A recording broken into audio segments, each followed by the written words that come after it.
Salut tout le monde, j'espère que vous allez bien. Aujourd'hui on se retrouve pour une vidéo spéciale Noël. Et vu que dans quelques jours c'est le réveillon, et bien on se met dans l'ambiance. Et on commence tout de suite par sortir, voir les décos de Noël, les bougies. Ça permet vraiment de s'aérer l'esprit. Et ensuite, et bien la deuxième chose à faire, et bien c'est de réfléchir à combien de personnes doit-on faire des cadeaux. Donc pour voir si on a oublié personne. Et de peut-être bien préparer la liste de courses, si vous avez des invités à Noël, et bien de réfléchir pourquoi pas à un bon petit plat et de faire un dessert soi-même. Donc moi de mon côté, bien il me manque encore un cadeau il me semble. Et ensuite, bien la troisième chose, c'est de voir un petit peu les tenues pour le réveillon, les tendances, se donner un petit peu des idées pour le maquillage. Donc d'ailleurs, je vous ai filmé une vidéo tutoriel maquillage, ça peut peut-être vous aider.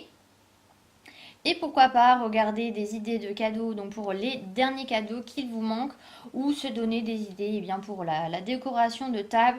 Donc pour moi, ça sera la couleur or et blanc parce que j'aime beaucoup ces couleurs-là. Et l'étape pour moi indispensable, bien c'est de faire les petites cartes de vœux. Donc j'essaie vraiment de le faire chaque année. Je trouve ça beaucoup plus intime qu'un message sur le téléphone.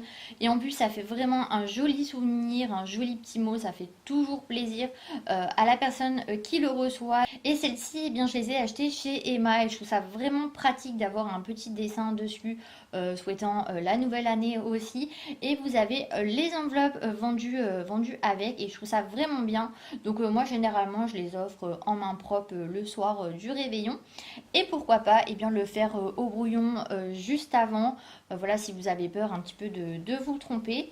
Et ensuite, bien, vu que je n'avais pas commencé du tout à emballer bien, les cadeaux, bien, je vous montre bien, comment je vais faire. Donc, le papier, bien, il provient de chez Emma, donc j'ai tout acheté là-bas. Par contre, je ne peux pas vous montrer bien, les cadeaux que j'ai fait parce que ma famille regarde les vidéos. Donc, c'est vraiment dommage. Et sur le papier cadeau, bien, je colle du petit masking tape, je ne sais plus comment ça se prononce. Et ça colle vraiment tout seul et j'aime beaucoup, ça amène de la couleur.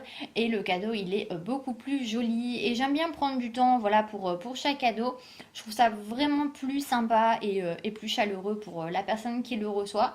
Et du coup, bien, je fais tout le tour du cadeau et ensuite, bien, je prends un petit peu de bolduc de couleur pour ajouter des petits froufrous au cadeau et j'aime beaucoup faire ça.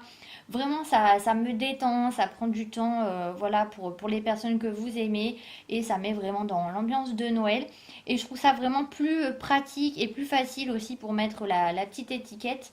Et comme vous voyez, bien, je suis toujours à côté de ma petite Yankee Candle, donc ma petite bougie. Et elle est elle est toujours à côté de moi et j'aime beaucoup cette ambiance-là de Noël. Et j'ai vraiment hâte de l'allumer pour le jour de Noël. L'odeur, ça sent divinement bon. Et je trouve que ça donne vraiment une ambiance chaude, une ambiance cocooning. Et vraiment, voilà, j'adore ces ambiances-là.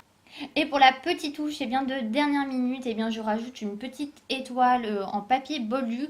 Donc je ne sais plus du tout comment ça s'appelle. Donc du coup en vidéo, bien vous allez voir de quoi je parle. Donc comme vous voyez, bien je ne fais pas du tout les choses à moitié.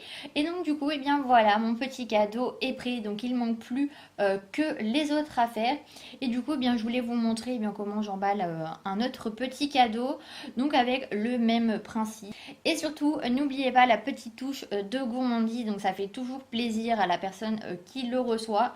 Donc bien voilà, c'est les 5 choses que je vous recommande de faire donc, pour passer de bonnes fêtes de fin d'année. Et voilà, ça permet d'être un petit peu mieux organisé. Donc je suis très heureuse d'avoir partagé ce moment avec vous. Et du coup, ça a permis un petit peu de vous montrer ma préparation de Noël. Et en attendant une prochaine vidéo, bien je vous souhaite à tous un excellent réveillon et de bonnes fêtes de fin d'année. Et prenez soin de vous. Bye bye.